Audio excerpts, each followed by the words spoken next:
Selamat pagi pemirsa, Lingkar Pagi edisi Sabtu 26 April 2025 kembali hadir menemani Anda. Beragam berita aktual dan terpercaya telah kami rangkum dalam Lingkar Pagi hari ini. Bersama saya Mia Pratiwi, berikut Lingkar Pagi selengkapnya.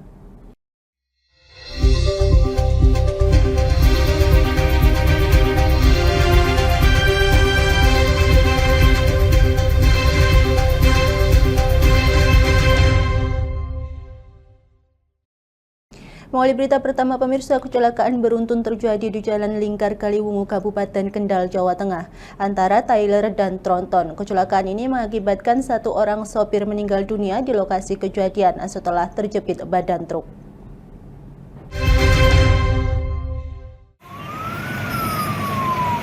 Korban diketahui adalah sopir truk tronton bernama Nanang Supriyadi, warga Ngadirejo, Kediri, Jawa Timur.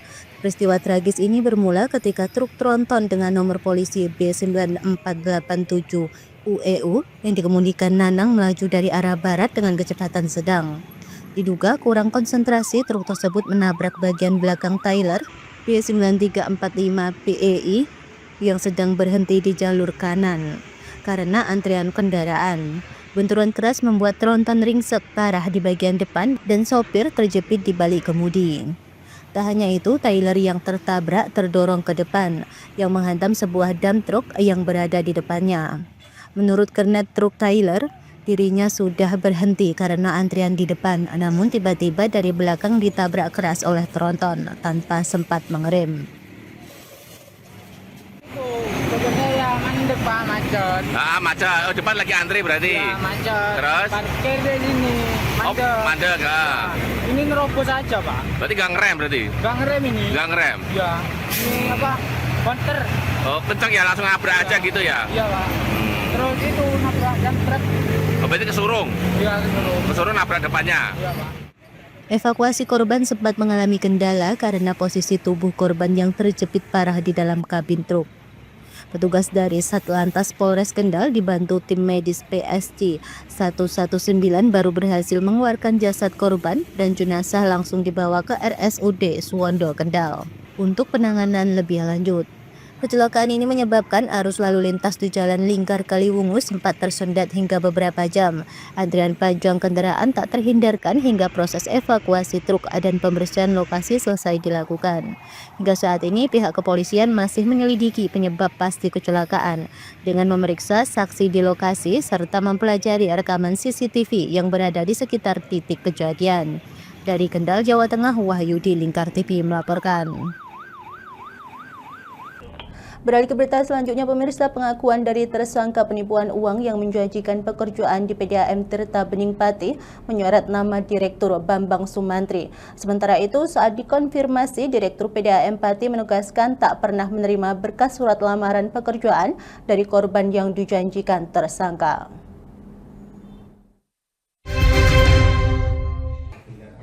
Jadi pada siang hari ini pengakuan dari tersangka kasus penipuan uang PDAM Tirta Bening berinisial JDF turut menyeret nama Direktur PDAM Tirta Bening Bambang Sumantri.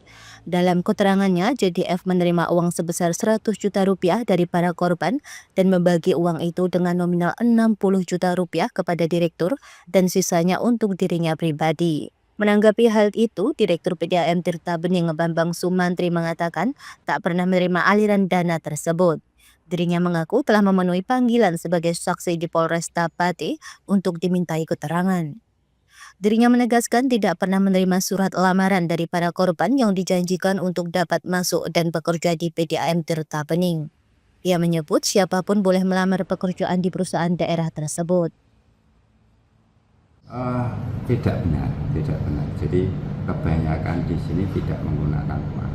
Jadi prosesnya di sini siapapun yang melamar silahkan. Jadi orang-orang yang sudah kena tipu tersebut lamarannya tidak sampai ke sini. Lamarannya pun tidak sampai ke sini. Contoh ya, kalau ada yang dia tipu lamarannya di sini, tentu akan ada arsip di sini. Tapi seluruhnya yang dia tipu itu tidak ada surat lamarannya di sini. Tapi pihak direksi terbuka ya Pak terkait juga. Iya, kemarin saya pun dipanggil di kepolisian, saya dijadikan saksi, saya sudah ditanya ini dan itu. Seperti itu. Sudah bertambah ya. Kalau sekarang sudah kita keluarkan kalau tidak salah September 2024 sudah kita keluarkan. Tapi sebelumnya karena kita keluarkan bukan karena penipuan, ya dalam catatan kita keluarkan bukan karena penipuan, kita keluarkan karena memang dia mangkir kerja. Bambang Sumantri menambahkan, per September 2024 JGF telah dikeluarkan dari PDAM Tirta Bening lantaran mangkir dari tugasnya. Dari Pati Mutia Parasti, Lingkar TV melaporkan. Pemirsa, tim dari Kepolisian Daerah Jawa Tengah Polda Jateng melakukan pengumpulan bahan keterangan mengenai proyek APBD Rembang 2022, khususnya proyek Embung Glebek di Kecamatan Sulang. Kedatangan aparat penegak hukum ini menimbulkan spekulasi di kalangan publik, terutama setelah insiden kaburnya Kepala Dinas Pekerjaan Umum dan Tata Ruang DPU Taru Rembang saat hendak dikonfirmasi mengenai permasalahan ini.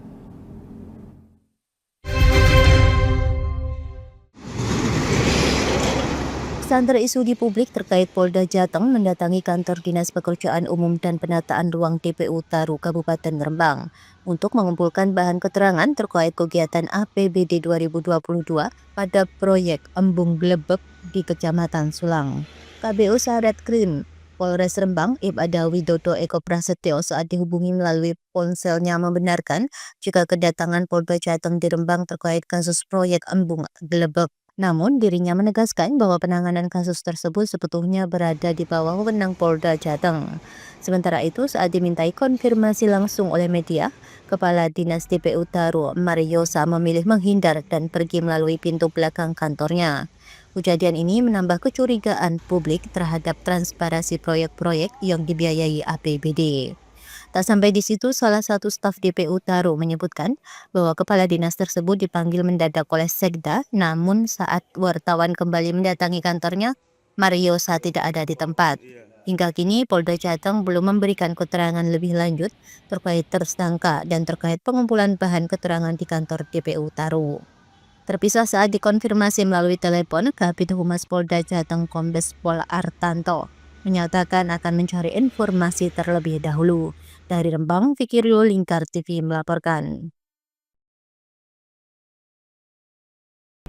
Pemirsa, Satuan Reserse Kriminal Polresta Bogor Kota menangkap 3 anggota komplotan penipuan dengan modus penukaran kartu ATM yang saat beraksi mengaku sebagai warga negara Brunei Darussalam. Para pelaku beraksi di kawasan Jalan Sistem Satu Arah, Kecamatan Bogor Tengah, Kota Bogor, dengan menyasar korban lansia melalui tawaran investasi fiktif jual beli ponsel.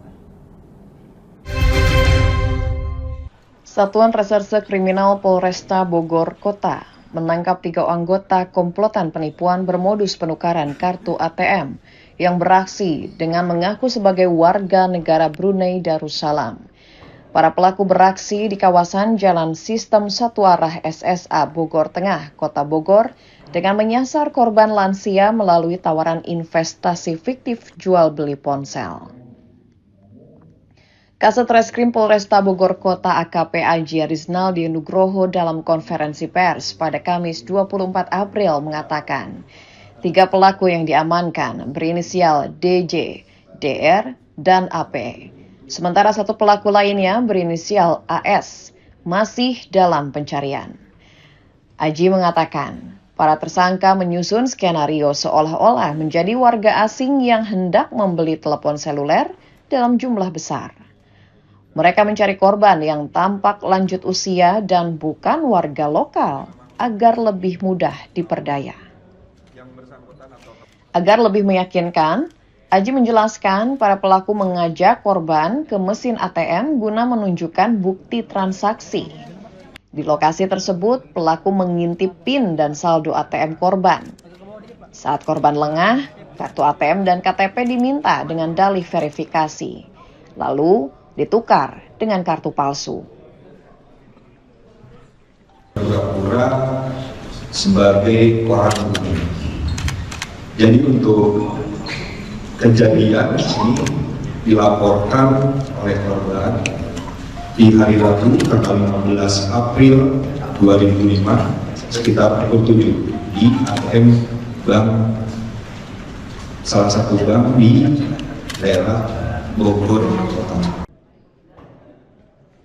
Kasat Reskrim menambahkan, ketiga pelaku kini ditahan di Mapolresta Bogor Kota dan dijerat pasal 378 KUHP tentang penipuan dan atau pasal 372 KUHP tentang penggelapan dengan ancaman hukuman maksimal 4 tahun penjara. Saat ini, menurut Aji, polisi masih memburu satu pelaku yang belum tertangkap, serta mengimbau masyarakat untuk lebih waspada terhadap modus penipuan yang menyasar data pribadi, terutama di fasilitas umum seperti ATM. Pemirsa, kami akan kembali usai jeda berikut ini, tetaplah bersama kami.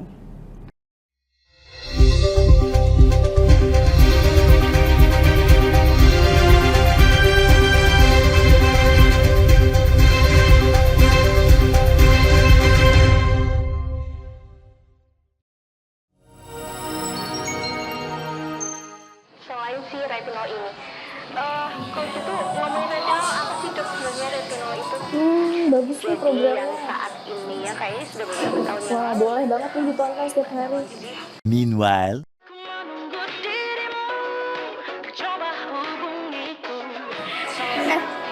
Kamu lagi nonton apa sih dari tadi kok apem-apem mulu? Ini loh lagi nonton program Cantik Sehat di Lingkar TV. Bagus banget nih programnya. Oh, ada ya program kayak gitu? Ada loh di programnya di Lingkar TV. Kamu udah tahu kan Lingkar TV? Belum. Kan belum tahu Lingkar TV. Lingkar TV itu TV digital streaming online yang sudah mengantongi izin PSE dari Kominfo dan bisa diakses di HP kalian mestinya. Oh iya? Iya, bagus loh. Coba di-download sekarang. Bentar deh, aku tak coba download dulu. Iya. Selain program Cantik Sehat, kalian juga bisa menonton program lainnya di Lingkar TV dan bisa ditonton kapanpun dan dimanapun kalian berada loh. Gimana, udah bisa? Udah nih, punyaku udah bisa. Punyaku juga udah nih. Wah ya, bagus dong kalau udah download semuanya.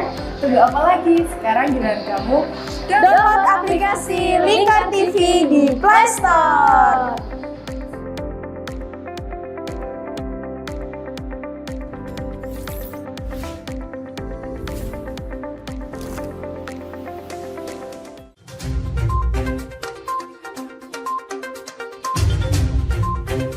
Merangkum semua peristiwa sebagai berita yang penuh fakta.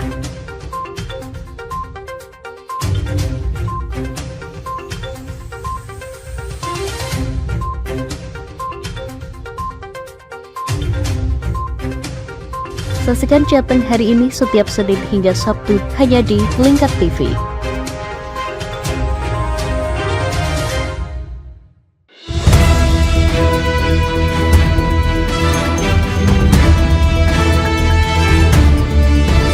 Menemani pagi Anda dengan menyajikan berita nasional dan regional yang dikupas secara akurat dan aktual untuk awali hari. Dalam Lingkar Pagi, setiap Senin hingga Sabtu jam 8 pagi hanya di Lingkar TV.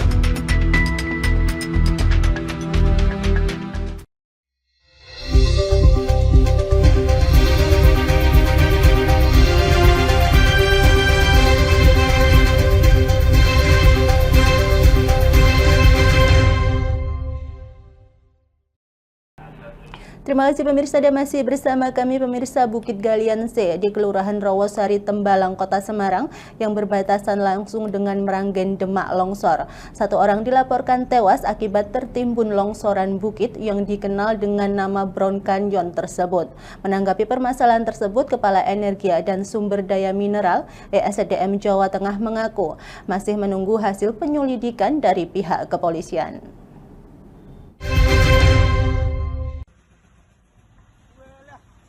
Dari video yang beredar, bukit yang cukup besar dan tinggi tiba-tiba longsor menimpa sejumlah truk di bawahnya.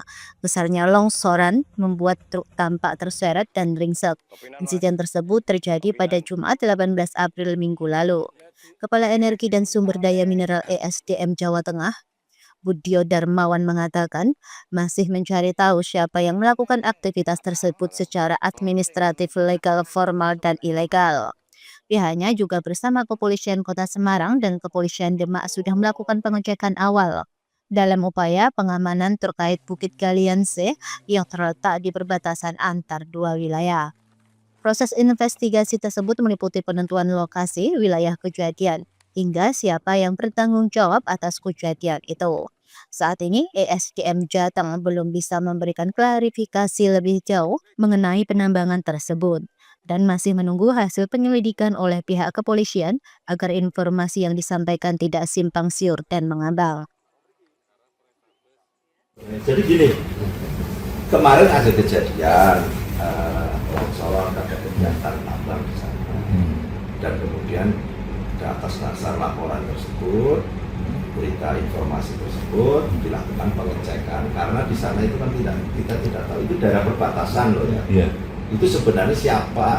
Pertama lokasi wilayah, kemudian siapa yang melakukan, apakah dia memang kegiatan usaha tambang yang secara administratif legal formalnya sudah terpenuhi ataukah belum terpenuhi atau ilegal. Nah, teman-teman kan podo tahun itu ilegal apa enggak lo? Lokasinya saja waktu ini masih dalam proses penentuan lokasi. Jadi memang hingga kemarin itu kita bersama-sama pihak kepolisian juga ada kepolisian Demak dan kepolisian Semarang melakukan pengecekan awal bersama, kemudian melakukan upaya pengamanan. Sudah di polis lain di sana. Nah saat ini tahapnya sedang dalam proses penyelidikan kepolisian. Itu pada titik areal, ya diantaranya penentuan lokasi, wilayah kejadian. Nah, kemudian nanti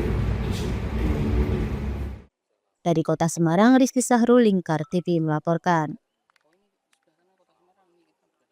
Pemirsa, Tentara Nasional Indonesia Angkatan Darat gencar melaksanakan patroli bersama dengan Angkatan Bersenjata Malaysia di sepanjang garis perbatasan RI Malaysia di wilayah Kalimantan. Panglima Komando Daerah Militer Kodam 6 Mulawarman Maijen TNI Rudi Rahmat Nugroho menegaskan patroli tersebut sebagai upaya dalam menjangkau kawasan perbatasan yang terisolasi dari pos pengamanan.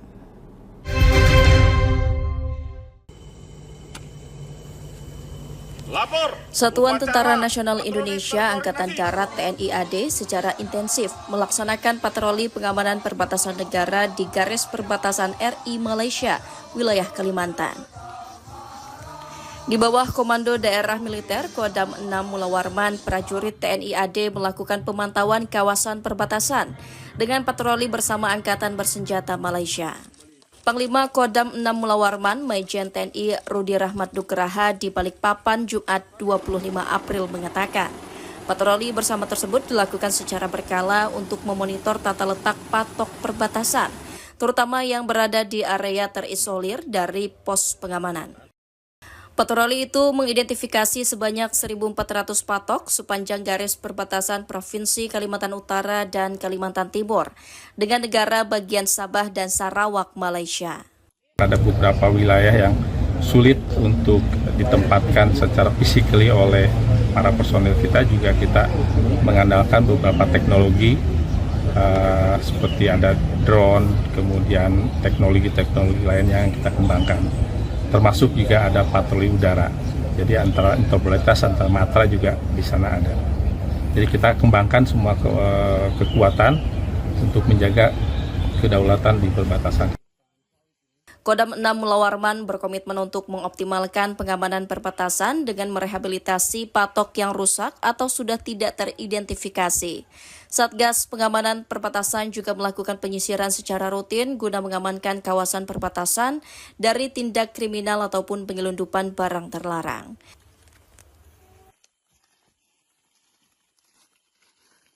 Pemirsa, Menteri Perdagangan Budi Santoso membuka pameran bisnis waralaba dan lisensi 2025 di ASBSD Tangerang. Mendak menilai pengembangan usaha melalui sistem waralaba dan lisensi memiliki peluang yang bagus ke depan.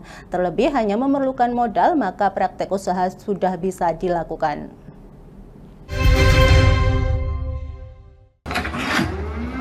Menteri Perdagangan Budi Santoso bersama pengurus Asosiasi Franchise Indonesia membuka secara langsung pameran bisnis, waralaba dan lisensi di AIS BSD Tangerang, Banten, Jumat 25 April 2025. Dalam kesempatan itu, Mendak Budi Santoso meninjau ke sejumlah produk usaha waralaba yang kini sudah ada di berbagai daerah. Mulai dari waralaba makanan dan minuman, waralaba tempat bimbingan belajar hingga waralaba minimarket. Menurutnya, pengembangan usaha melalui sistem waralaba dan lisensi memiliki peluang yang bagus ke depan. Kehadiran para pelaku usaha waralaba dalam pameran ini diharapkan dapat menciptakan peluang usaha bagi masyarakat, sekaligus dapat meningkatkan perekonomian masyarakat. Usaha yang kecil kita ya, UMKM kita. Dari kalau usahanya ada juga yang biaya itu cuma 8 juta. Jadi macam-macam. Di bawah 100 juta juga banyak. Saya pikir itu mungkin tidak terlalu besar untuk mereka kita, sehingga mereka tidak harus bingung dari awal mau bisnis apa, tapi model bisnis yang ada di waralaba ini sangat bagus. Adapun pameran yang berlangsung selama 3 hari dari tanggal 25 hingga 27 April tersebut diikuti kurang lebih sebanyak 240 peserta dan menargetkan sebanyak 25.000 pengunjung selama 3 hari ke depan. Pemirsa, pemerintah Kabupaten Rembang mendapat tugas berat untuk melakukan efisiensi anggaran sebelum melaksanakan pengangkatan pegawai pemerintah dengan perjanjian kerja P3K.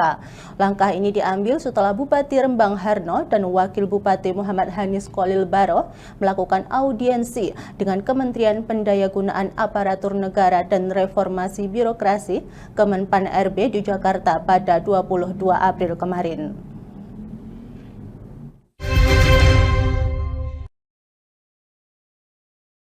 Dalam pertemuan tersebut, Bupati Harno mengungkapkan bahwa kondisi keuangan daerah saat ini cukup berat untuk mengangkat jumlah formasi P3K yang diusulkan, yaitu sebanyak 2.950 orang. Jumlah ini signifikan jika dibandingkan dengan angka pensiun pegawai negeri sipil PNS yang hanya sekitar 300 orang setiap tahunnya. Meskipun belum bisa membeberkan seluruh hasil konsultasinya, Bupati Harno menegaskan satu poin penting. Daerah dengan kondisi keuangan yang belum mampu harus melakukan efisiensi anggaran terlebih dahulu sebelum pengangkatan P3K dilakukan. Jakarta tidak hanya sendiri, dengan Pak Wakil Bupati tak ajak juga, semua dinas-dinas terkait saya ajak. Agenda yang pertama adalah saya bersama Pak Wabub dan perwakilan anggota DPRD ketemu dengan Komisi 2 DPR RI, yaitu Kang Dede Yusuf. Beliau adalah pimpinan Komisi 2. Di situ menyampaikan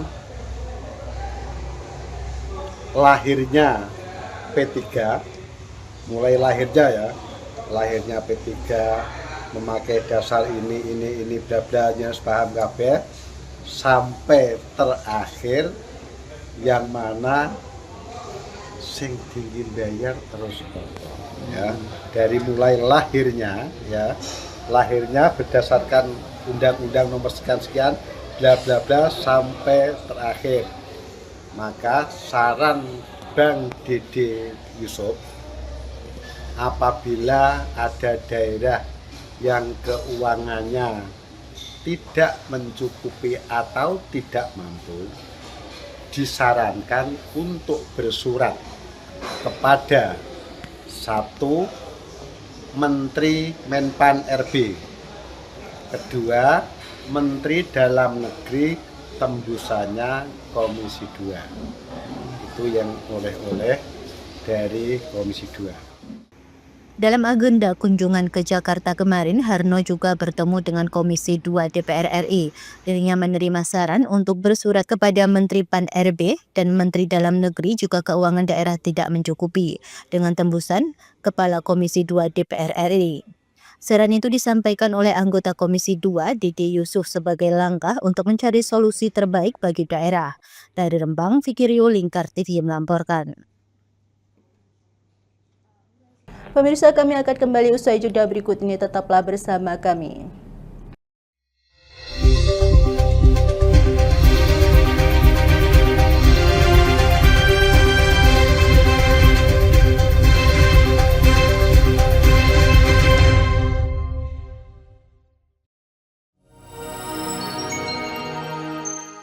Selain si retinol ini, kalau gitu ngomongin retinol, apa sih dok sebenarnya retinol itu? Bagus nih programnya. Yang saat ini ya kayaknya sudah beberapa tahun yang Wah, boleh banget nih ditonton setiap hari. Meanwhile,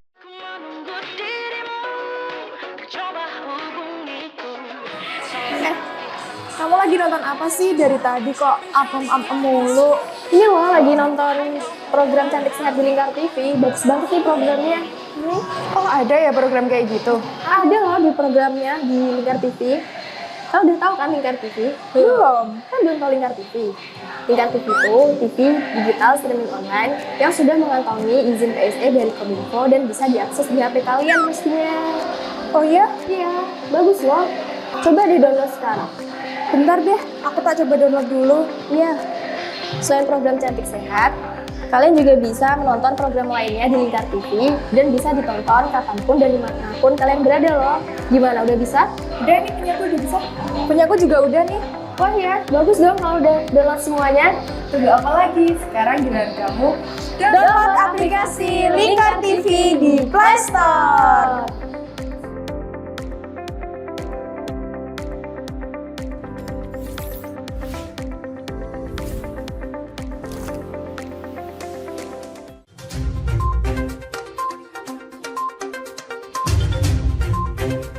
Merangkum semua peristiwa sebagai berita yang penuh fakta.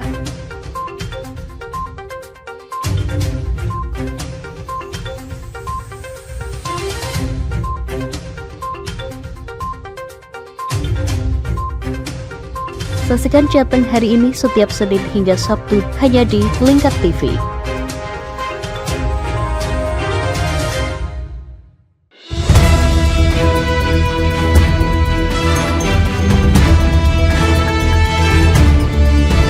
Menemani pagi Anda dengan menyajikan berita nasional dan regional yang dikupas secara akurat dan aktual untuk awali hari.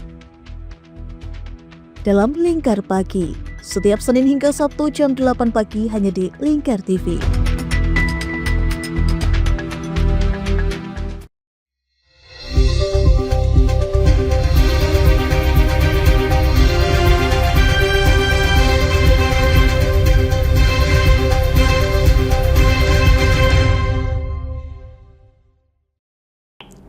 Pemerintah Kabupaten Demak secara resmi mengumumkan pengangkatan calon pegawai negeri sipil CPNS dan pegawai pemerintah dengan perjanjian kerja P3K formasi tahun 2024. Pengangkatan ini ditandai dengan penyerahan surat keputusan oleh Bupati Demak.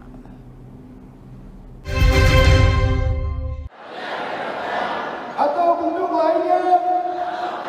Sebanyak 101 orang CPNS dan 547 orang P3K telah resmi diangkat berdasarkan hasil seleksi nasional yang dilaksanakan tahun 2024 lalu. Mereka akan mengisi berbagai posisi strategis di lingkungan pemerintahan Kabupaten Demak, terutama di sektor pendidikan, kesehatan, dan teknis. Bupati Demak, Aistianah, menjelaskan pengangkatan pegawai CPNS maupun P3K ini merupakan bagian dari upaya memperkuat pelayanan publik, sehingga para ASN yang baru diharapkan dapat menunjukkan integritas, profesionalisme, dan loyalitas dalam memberikan pelayanan kepada masyarakat. Meski saat ini masih ada sekitar 1.600 honorer yang belum diangkat menjadi P3K, pihaknya akan berupaya mengangkat seluruh honorer sesuai dengan regulasi yang ada. Satu dari unsur CPNS dan P3K ada 547 dari baik dari guru, kesehatan maupun tenaga teknis seperti yang formasi yang telah kita buka. Formasi yang kita buka memang lebih banyak P3K daripada CPNS. Ini sebagai wujud terima kasih kami atas pengabdian dari teman-teman honorer yang telah mengabdi di Kabupaten Demak. Kita angkat melalui untuk menjadi P3K di Kabupaten Demak. Memang masih ada PR sekitar 1.600 P3K honorer yang belum bisa menjadi P3K, tetapi kita masih mencari regulasi sesuai dengan aturan yang ada. Kami berkeinginan semua bisa masuk sebagai P3K. Sementara itu, Kepala Kantor BKN 1 Jateng DIY Paulus Dwi Laksono menjelaskan bahwa seluruh proses seleksi telah dilakukan secara transparan dan sesuai dengan peraturan yang berlaku. Pada hari ini, Kabupaten Demak termasuk penyerahan SK yang keempat setelah Purworejo, Magelang dan Kota Magelang dan Kabupaten Sleman, dan ini adalah yang keempat yaitu Kabupaten Demak. Ini sesuatu yang luar biasa, gerak cepat dari pemerintah Kabupaten Demak yang langsung menindaklanjuti arahan dari Menteri ke pemerintah, ya, terutama pemerintah, untuk mempercepat batas waktu penyelesaian penyerahan SK CPNS adalah 1 Juni 2025 dan P3K-nya adalah 1 Oktober 2025. Tapi dengan gerak cepatnya pemerintah Kabupaten Demak bisa berjalan dengan baik dan termasuk yang paling cepat. Dari Kabupaten Demak, Burhanuddin Aslam, Lingkar TV melaporkan. Pemirsa, ratusan pelaku usaha di Temanggung, Jawa Tengah menyerbu layanan pembuatan nomor induk berusaha NIB gratis dari Dinas Penanaman Modal dan Pelayanan Terpadu Satu Pintu DPM PTSP melalui sistem jemput bola di setiap kecamatan tersebut. Kini tercatat sudah ada 6.256 NIB yang sudah diterbitkan untuk wilayah Temanggung. Dinas Penanaman Modal dan Pelayanan Terpadu Satu Pintu DPM PTSP Kabupaten Temanggung, Jawa Tengah memberikan layanan pembuatan nomor induk berusaha atau NIB dengan sistem jemput bola di setiap kecamatan. Seperti yang terlihat pada Jumat 25 April di mana pelayanan pembuatan NIB tersebut dilakukan di Kecamatan Kandangan. Di lokasi itu tercatat ada sebanyak 550 pemohon yang jumlahnya melebihi target sebanyak 300 penerbitan. Sehingga penerbitan bagi pemohon sisanya akan dilakukan pada hari Selasa pekan depan. Kepala DPM PTSP Temanggung Dwi Sukarmei mengatakan, sejak dibuka pada bulan Februari kemarin hingga saat ini, pihaknya telah menerbitkan sebanyak 6.256 NIB yang tersebar di 19 kecamatan. Jadi di Kandangan ini pecah rekor termasuk ya, karena luar biasa masyarakat Kecamatan Kandangan yang mempunyai itikat baik untuk mendaftarkan usaha mereka melalui sistem aplikasi, tidak perlu ke kantor, cukup di kecamatan, teman-teman dari UMKM bisa melaksanakan perizinan dengan mudah dan cepat serta gratis. Akan disuruh supaya maksudnya ada izinnya, sudah ada izin. Ada legalitas gitu ya. Selain untuk legalitas, apa keuntungan membuat NIB ini, Bu? Katanya ya, kalau dapat pinjaman katanya lebih mudah gitu ya, untuk modal gitu. Pembuatan nomor induk berusaha sangat penting bagi pelaku usaha karena diperlukan saat mengurus surat izin usaha perdagangan maupun sertifikasi halal. Adanya NIB juga membuka peluang bagi pelaku usaha untuk dapat bergabung mengikuti program pelatihan dari pemerintah maupun pengajuan syarat peminjaman modal usaha dari perbankan.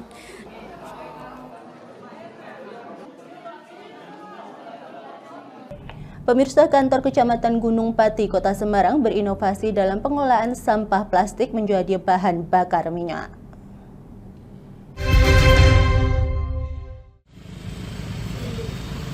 Pengelolaan sampah plastik menjadi bahan bakar minyak ini dilakukan di area kantor Kecamatan Gunung Pati. Dalam proses pembuatan sampah plastik menjadi bahan bakar minyak ini dilakukan dengan teknik destilasi atau penyulingan. Sampah plastik sendiri diperoleh dan dikumpulkan oleh para pegawai kecamatan, kemudian sampah plastik dimasak hingga mendidih dan mengeluarkan uap. Dari sanalah bahan bakar minyak didapatkan. Mulanya inovasi ini diusulkan oleh salah satu pegawai Kecamatan Gunung Pati, yakni Rahmat. Pihaknya mengaku resah dengan kondisi sampah plastik di Kota Semarang yang telah mencemari lingkungan. Plastik itu pembakaran tanpa oksigen. Jadi bukan pembakaran sebenarnya, pemanasan tanpa oksigen. Makanya harus tertutup. Tertutup, jangan sampai ada kebocoran. Nah, terus di pemanasan itu kan terjadi penekanan udara ya, menuju ke lubang yang sudah ditentukan tadi, yang artinya pipa-pipa tadi. Nah, pipa-pipa tadi mengalami pendinginan, terus kemudian terjadi tetesan sudah berupa minyak, destilasi itu ya. Nah, tapi ketika plastik itu sendiri masih basah, itu tetap awal dulu itu yang keluar itu air dulu. Setelah air habis penguapan, baru netes minyak. Seperti ini yang masih tercampur dengan minyak. Sudah ada ini ya, ada perbedaan ini ya. Nah, ini masih minyak, sedikit masih mentah, belum sempurna kayak gini. Nah, ini berupa air karena semua dimasukkan. Alfrida, PLT Camat Gunung Pati bersyukur dengan inovasi tersebut dan akan terus dikembangkan guna membantu Pemkot Semarang dalam pengelolaan sampah. Ini kan wali kota yang baru yang memiliki berbagai macam program prioritas ya, salah satunya adalah pengurangan sampah, pemilahan sampah, dan pengolahan sampah gitu lah.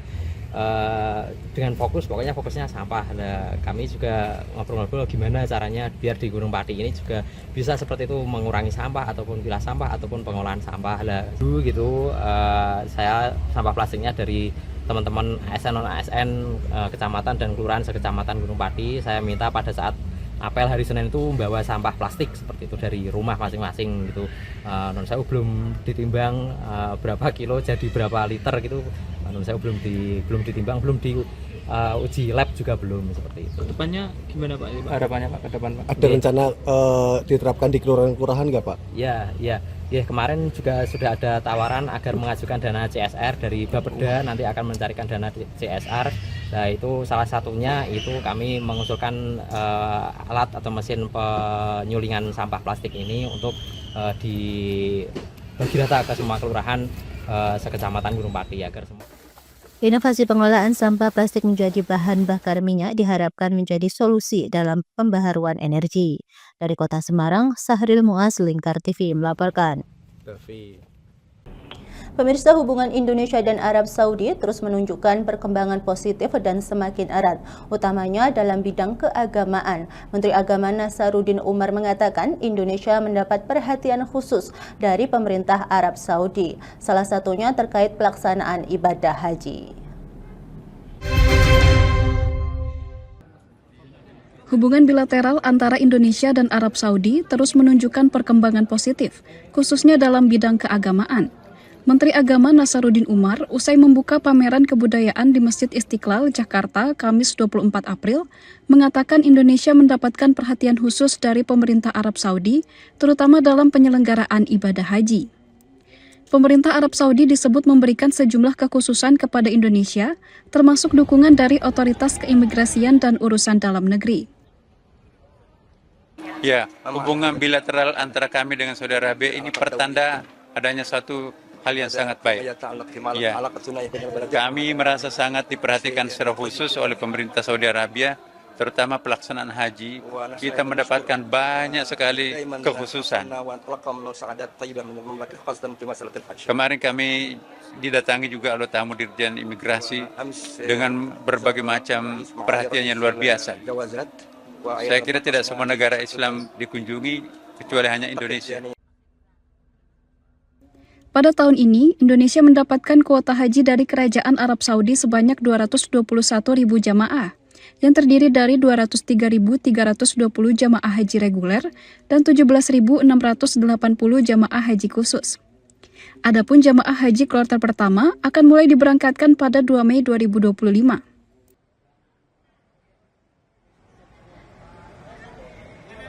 Pemirsa, kami akan kembali usai jeda berikut ini, tetaplah bersama kami.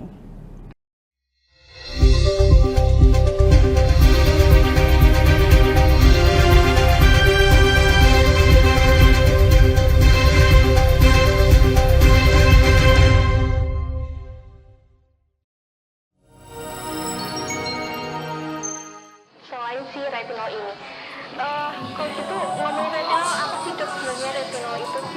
Bagus sih programnya. Yang saat ini ya kayaknya sudah beberapa tahun yang Wah, boleh banget nih ditonton setiap hari. Meanwhile,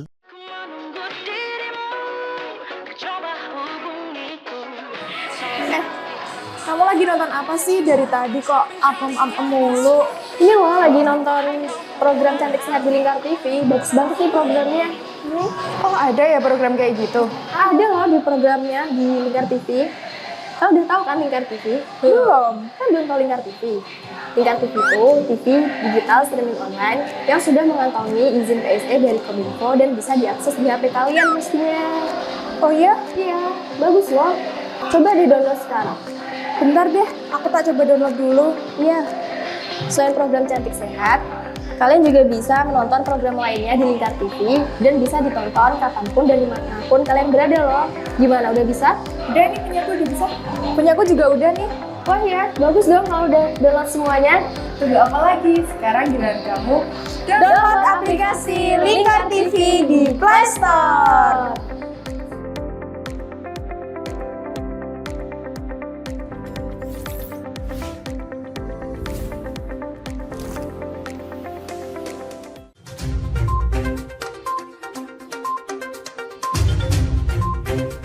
Merangkum semua peristiwa sebagai berita yang penuh fakta.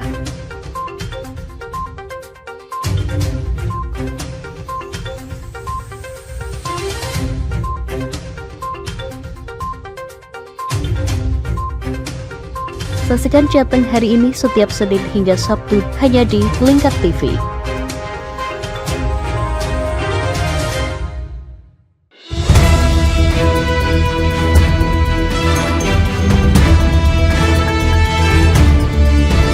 Menemani pagi Anda dengan menyajikan berita nasional dan regional yang dikupas secara akurat dan aktual untuk awali hari. Dalam Lingkar Pagi, setiap Senin hingga Sabtu jam 8 pagi hanya di Lingkar TV.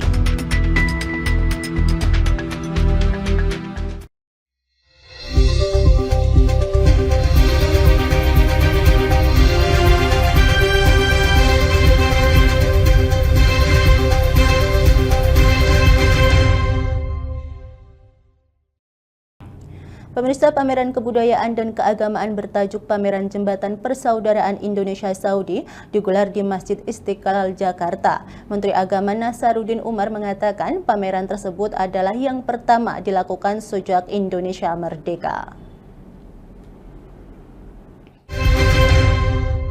Pemerintah Indonesia bekerja sama dengan Arab Saudi menggelar pameran kebudayaan dan keagamaan bertajuk Pameran Jembatan Persaudaraan Indonesia Saudi di Masjid Istiqlal, Jakarta, Kamis 24 April. Pameran ini dibuka langsung oleh Menteri Agama Republik Indonesia Nasaruddin Umar. Menak menjelaskan, pameran yang baru pertama kali dilakukan sejak Indonesia merdeka ini seperti memindahkan Saudi Arabia ke Masjid Istiqlal. Oleh karena itu, Menak ingin 50% warga Indonesia bisa menyaksikan pameran ini, sehingga membuat pengunjung bisa merasa berada di Mekah atau Madinah.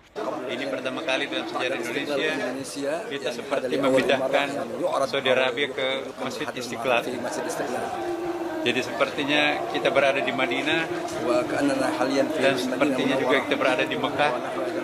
Bahkan kita bisa menyaksikan sesuatu yang istimewa di sini, belum tentu bisa disaksikan di Mekah dan Madinah.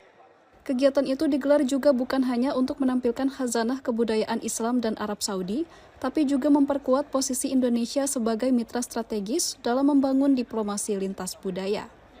Adapun pameran persaudaraan Indonesia Saudi itu akan berlangsung hingga Sabtu 3 Mei 2025 dan terbuka untuk umum secara gratis.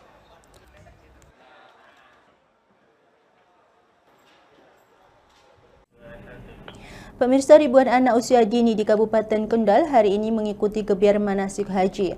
Acara ini menjadi momen penting untuk menanamkan nilai keagamaan sejak dini. Yang berbahagia. Alhamdulillah, marilah kita panjatkan puji syukur kehadirat. Sebanyak 1.629 anak dari lembaga TK, RA, dan kelompok bermain Muslimat NU se-Kabupaten Kendal berkumpul di Stadion Utama Kendal untuk mengikuti gebiar manasik haji. Kegiatan ini merupakan program rutin 2 tahun sekali yang diselenggarakan Yayasan Pendidikan Muslimat NU bersama Ikatan Guru PAUD Muslimat NU Kabupaten Kendal. Tak hanya sekedar proses tiruan ibadah haji, acara ini juga bertujuan untuk menanamkan nilai spiritual dan moral Islam kepada anak-anak sejak usia dini. Sebanyak 116 lembaga PAUD turut berpartisipasi dengan dukungan 535 pendamping yang terdiri dari kepala sekolah dan guru. Kegiatan ini adalah kegiatan gebiar manasik haji anak PAUD Muslimat NU, yaitu anak TK, RA, kelompok bermain Muslimat NU Kabupaten Kendal, yang dihadiri oleh semua anak-anak PAUD dari TK, RA, dan kelompok bermain Muslimat NU Kabupaten Kendal sejumlah 1.500 anak, serta ada 535 pendamping yaitu guru atau kepala TK. Tujuannya apa nih, Bu? Tujuannya untuk meningkatkan ketakwaan kepada Allah Subhanahu wa Ta'ala dan anak-anak supaya bisa memahami tentang nilai-nilai spiritual dan moral kaitannya dengan ibadah haji. Anak-anak diajak memahami proses ibadah haji melalui simulasi langsung seperti tawaf, mengelilingi miniatur Ka'bah, sa'i antara Safa dan Marwah, hingga wukuf di Padang Arafah Mini. Selain mengajarkan rukun Islam kelima, kegiatan ini juga melatih kedisiplinan, kerjasama, dan rasa syukur. Alhamdulillah sangat bagus untuk perkembangan anak. Ini juga melatih anak sama mengenalkan anak tentang ibadah haji dan bisa menjadi tambah wawasan bagi anak untuk mengenal, mengerti rukun iman, rukun Islam yang kelima.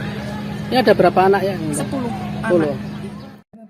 Gebiar manasik haji ini menjadi pintu gerbang edukasi keagamaan yang dikemas menarik dan penuh makna. Antusiasme peserta membuktikan bahwa pengenalan agama sejak dini bisa dilakukan dengan cara yang ceria dan edukatif. Dari Kendal, Jawa Tengah, Wahyudi, Lingkar TV melaporkan. Pemirsa, untuk meningkatkan kualitas hewan ternak domba dan mengangkat nilai jual, Asosiasi Peternak Domba Jogotrunan yang didukung pemerintah Kabupaten Lumajang, Jawa Timur menggelar kontes domba di Pasar Hewan Jogotrunan. Domba-domba yang menjadi peserta kontes dinilai berdasarkan berat badan dan kesehatannya. Berbagai jenis domba dihadirkan oleh puluhan peternak untuk mengikuti kontes domba yang digelar oleh Asosiasi Peternak Domba dan Dinas Ketahanan Pangan dan Pertanian DKPP Kabupaten Lumajang, Jawa Timur pada Kamis 24 April. Untuk bisa menjuarai kontes ini, para peternak jauh-jauh hari sudah menyiapkan domba andalan. Tak hanya diberi pakan rumput, namun domba andalan juga mendapatkan asupan kedelai, serabut kelapa muda, hingga ramuan rempah-rempah khusus yang dapat meningkatkan berat badan domba. Domba peserta kontes dibagi dalam beberapa kelas sesuai usianya. Dalam setiap kelas, domba akan ditimbang, sehingga domba dengan berat tertinggi akan mendapatkan piala bupati serta uang pembinaan. Kontes domba ini bertujuan untuk mendorong para peternak agar selalu meningkatkan kualitas domba dan meningkatkan nilai jual domba, terutama menjelang Idul Adha. Melihat beberapa tahun terakhir ini ternak domba di Kabupaten Lumajang cukup berkembang. Banyak peternak-peternak muda, peternak-peternak baru yang antusias untuk peternak domba. Kalau persiapan ya dirawat dengan sepenuh hati lah, dengan ciri khas ya biar membuahkan hasil yang memuaskan. Untuk perawatannya tradisional ini mas, nggak pakai suntik gitu enggak. Kontes domba ini digelar di Pasar Hewan Jogotrunan, Lumajang. Selain untuk mencari domba juara, kontes ini juga menjadi ajang apresiasi kepada para peternak domba, serta menumbuhkan minat para pemuda di Lumajang untuk beternak domba agar mampu mandiri dan menciptakan lapangan kerja sendiri. Shanghai 2025 resmi dibuka pada Rabu 23 April lalu dengan menampilkan sekitar 1.400 unit mobil. Menariknya, ajang tersebut turut memamerkan perwarupa mobil terbang maupun robot humanoid.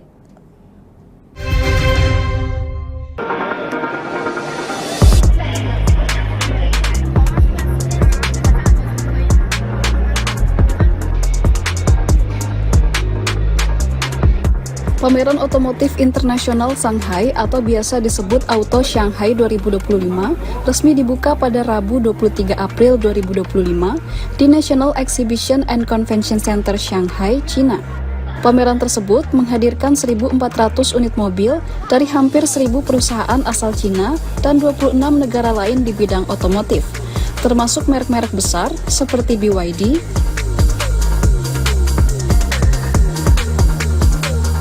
Wuling, BMW, Volkswagen, Ford, hingga perusahaan teknologi seperti Xiaomi dan Huawei Hima maupun merek-merek lain.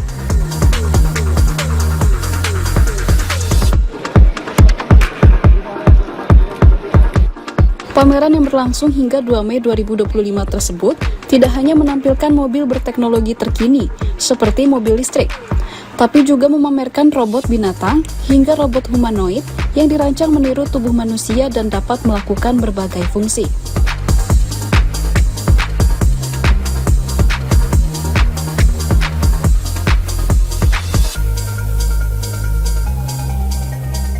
Menariknya, ajang tersebut turut menampilkan purwarupa mobil terbang oleh para produsen mobil yang ditargetkan menjadi taksi udara.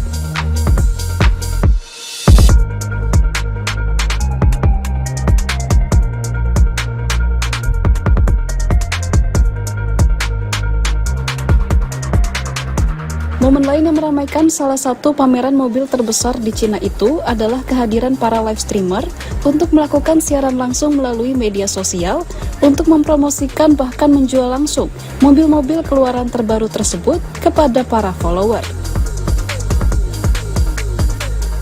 Masyarakat yang ingin melihat langsung mobil-mobil teknologi terbaru tersebut dapat membeli tiket daring seharga 50 hingga 100 yuan atau senilai 115.000 hingga 230.000 rupiah tergantung kategori tiket yang diminati.